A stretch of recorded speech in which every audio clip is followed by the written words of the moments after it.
할렐루야. 또 지난 한 주 동안도 또 하나님께서 저와 여러분들의 삶 가운데 함께 하셨는 줄로 믿습니다. 날이 좀 추워졌습니다. 추울 때 춥고 더울 때 더워야 비즈니스도 잘 되잖아요. 그죠? 옆에 계신 분들 바라보시면서 늘 믿음으로 승리하십시오. 한번 이렇게 인사하시겠습니다. 늘 믿음으로 승리하십시오. 네, 믿음으로 승리하십시오. 감사합니다. 만약에 여러분들에게 내 인생을 표현할 수 있는 단어 혹은 내 인생을 표현할 수 있는 물건이 있다면 무엇입니까? 라고 이렇게 물으면 뭐가 생각이 나실 것 같아요? 내 인생을 표현할 수 있는 단어나 혹은 어떤 물건, 이를테면 인생은 무엇이다. 인생은 낚시다. 인생은 바둑이다. 혹은 인생은 모방이다. 여러 가지 생각나시는 게 있으십니까? 혹은 당신의 인생을 그림으로 그린다면 어떤 색깔로 그려질까요? 자, 어떤 색깔, 어떤 그림이 그려질까요? 별로 생각이 없으신 것 같은데 떠오르는 게 혹시 있으십니까? 만약에 어떤 사람이 인생은 파티와 같다 라고 생각을 한다면 그런 사람은 잘 놀고 잘 먹고 그냥 즐기고 쾌락적인 인생을 살아가는 게 중요하다고 생각할 것입니다. 만약에 어떤 사람이 인생을 경주에 갔다고 그렇게 생각을 한다면 이런 사람들은 투쟁적이고 전투적이고 굉장히 이기려고 하는 그런 적극적인 삶의 모습을 가지고 살아갈 것 같습니다. 누군가가 인생을 마라톤이라고 한다면 이런 사람은 비교적 인생을 멀리 보고 인내하면서 살아가려고 애쓰는 사람일 것입니다.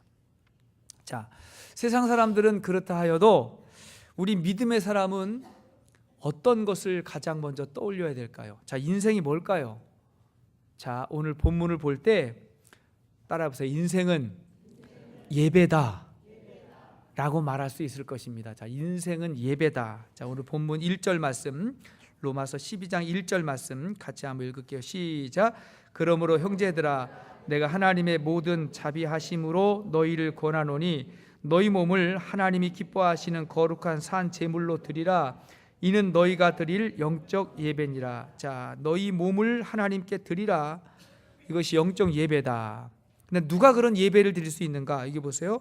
내가 하나님의 모든 자비하심으로 너희를 권한다. 하나님의 자비의 근거에서 구한다. 하나님의 자비가 무엇입니까? 예수님의 십자가의 사랑으로 인해서 구원받은 그 자비를 근거로 너희에게 권하노니 그것을 받았다면 그리고 그것을 믿는다면 우리는 하나님께 드려진 제물이 된다는 거죠. 제물이 된다. 다시 말하면 삶이 예배가 된다는 것입니다. 자, 우리의 삶은 비로소 예배가 되는 것입니다. 그때부터 삶의 가치가 바뀌고 삶의 관점이 바뀌게 됩니다. 예배는 누구에게 드리는 거예요? 하나님께 드리는 거죠. 예배는 하나님에게 드리는 것입니다. 그렇게 드려지기 위해서 2절이 필요한 거예요.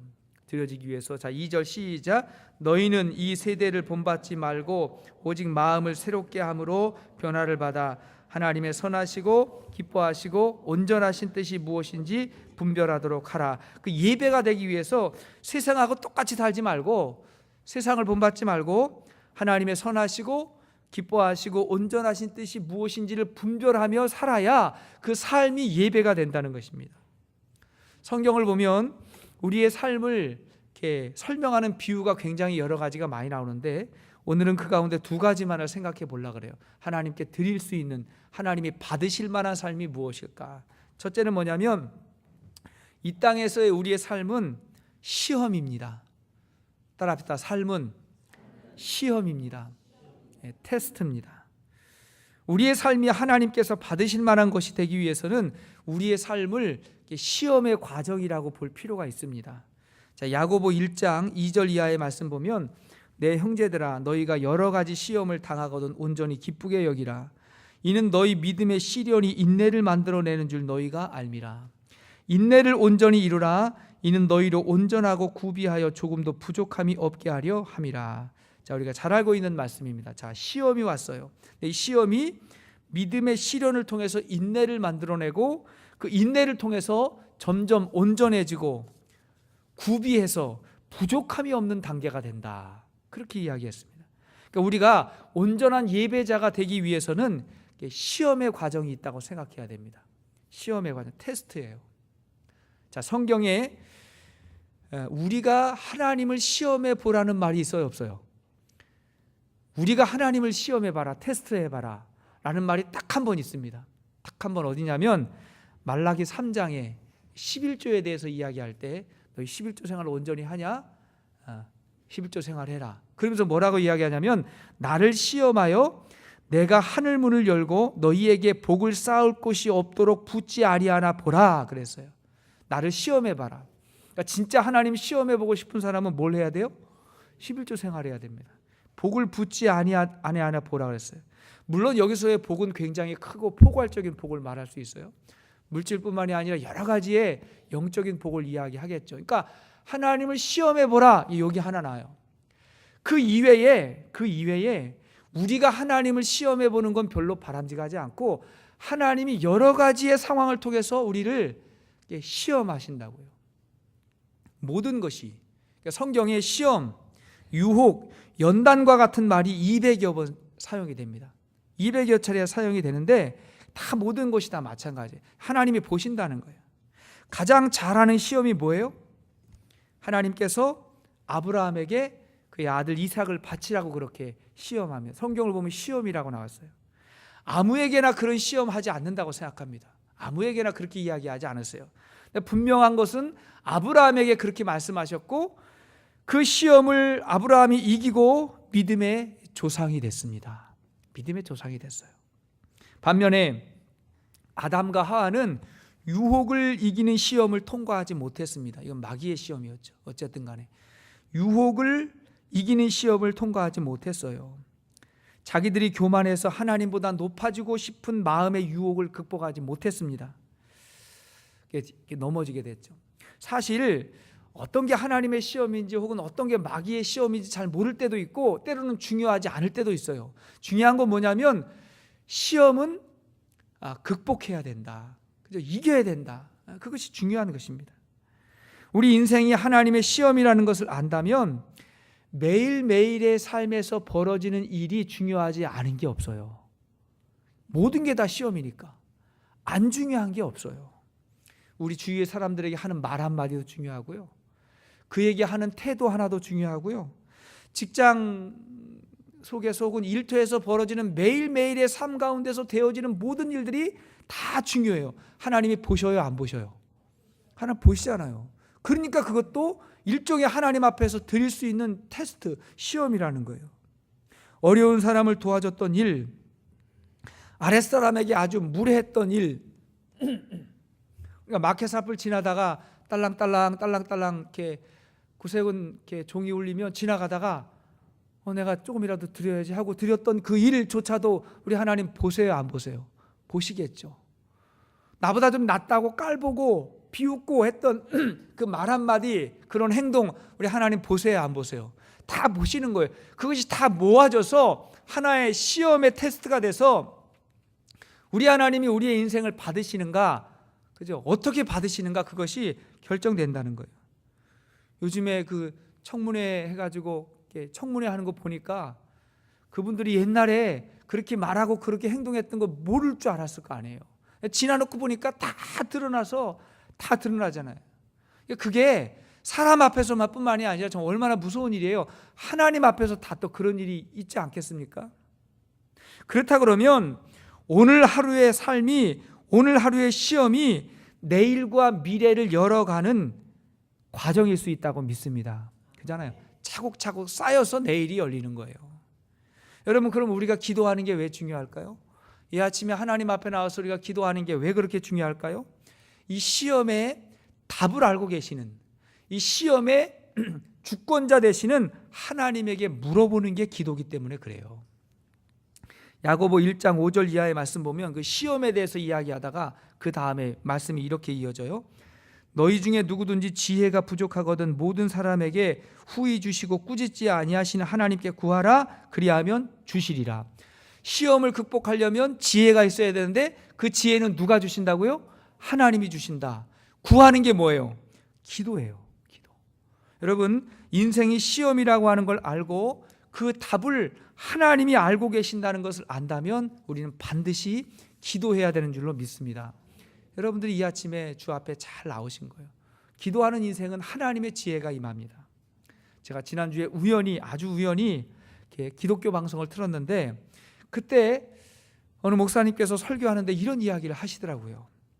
어느 목사님이 5살짜리 딸이 있었는데 그 아이에게 신앙을 가르치는데 기도하고 예수님의 뜻대로 살아가는 그 과정을 훈련하는 거예요. 굉장히 중요한 과정이죠. 기도해보고 주님의 뜻대로 결정하는 것을 훈련하는 것입니다.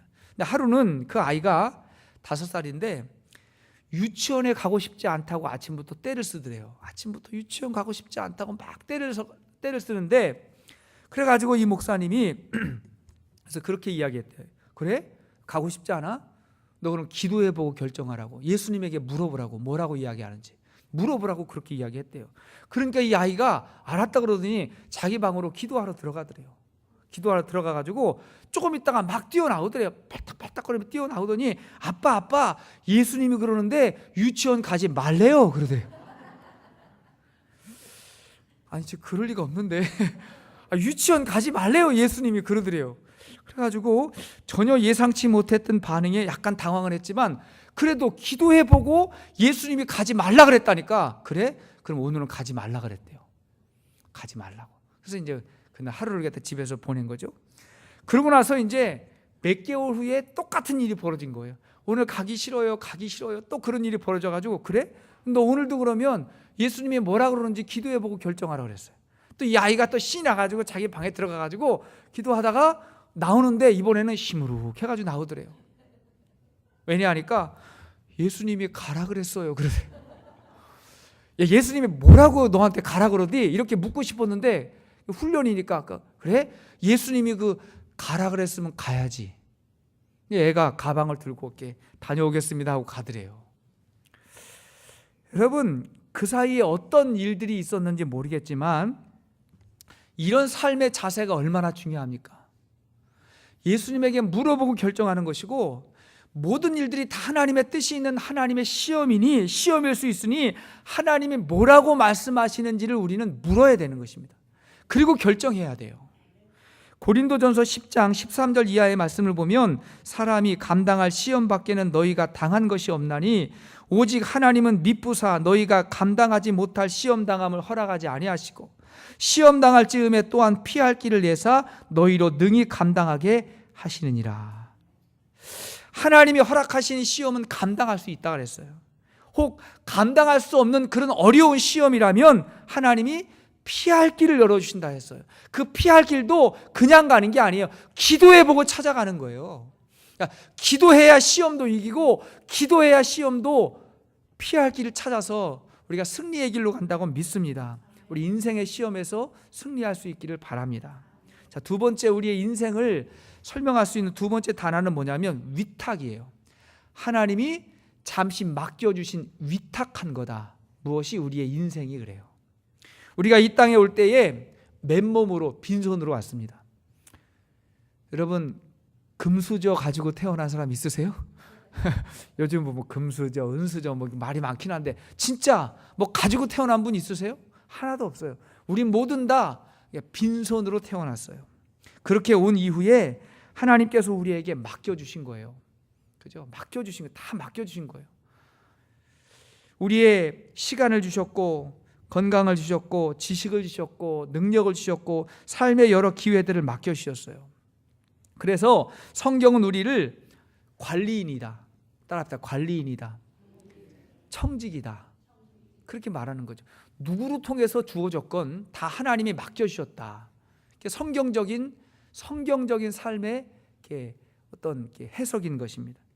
시편 24편 1절 이하의 말씀 보면 땅과 거기에 충만한 것과 세계와 그 가운데 사는 자들은 다 여호와의 것이로다.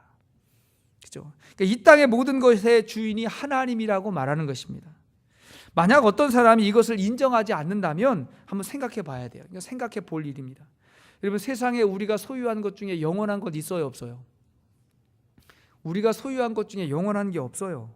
우리가 세상에 머무는 동안에 잠시 하나님께서 맡겨주신 거예요. 위탁 맡겨주신 것입니다. 이 세상에 있는 땅도, 세상에 있는 자연도 하나님 것이고, 우리의 생명도 하나님 것이고, 우리의 자식조차도 누구 거예요? 하나님 것입니다. 잠시 맡겨주신 거예요. 위탁한 거예요. 맡겨주신 거예요. 그러므로 세상의 것을 많이 가졌다고 자랑하는 것은 어리석은 것입니다. 세상의 것을 많이 가졌다고 자랑하는 건 어리석은 것이고, 대신에 그것을 주신 하나님께 감사하고 그 하나님을 자랑하고 높일 수 있기를 바랍니다. 이어서 하나님이 믿을 만한 청지기가 되도록 살아야 되는 거예요. 하나님이 믿을 만, 야, 내가 너에게 맡겼더니 참 잘했다, 보람 있다 하고 하나님이 믿을 만한 청지기로 살아갈 수 있기를 바랍니다.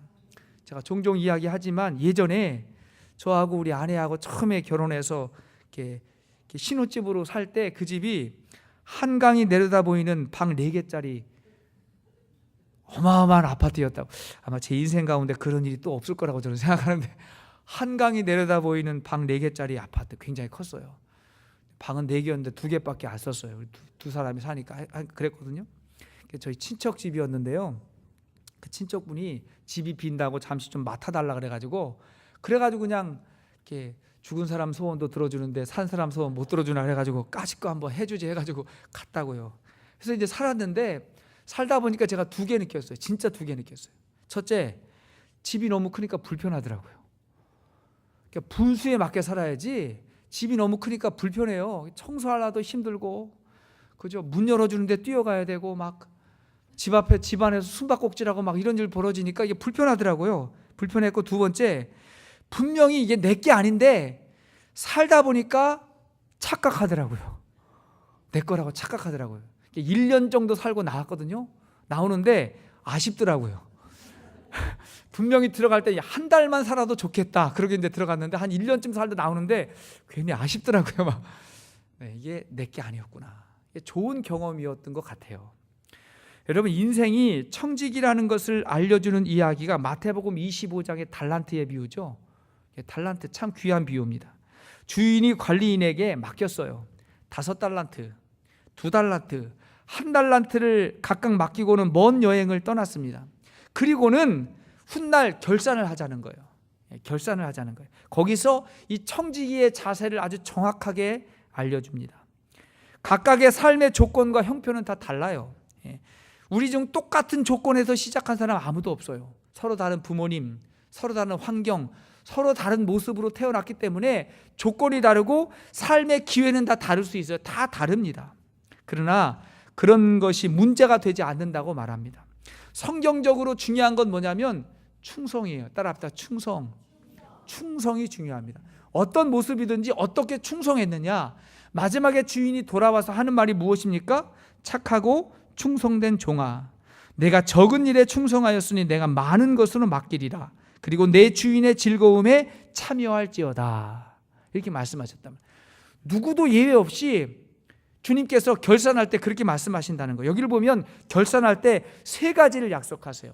충성한 사람에게 3가지를 약속하는데, 첫 번째가 뭐냐면 칭찬이에요. 칭찬. 따라서 칭찬.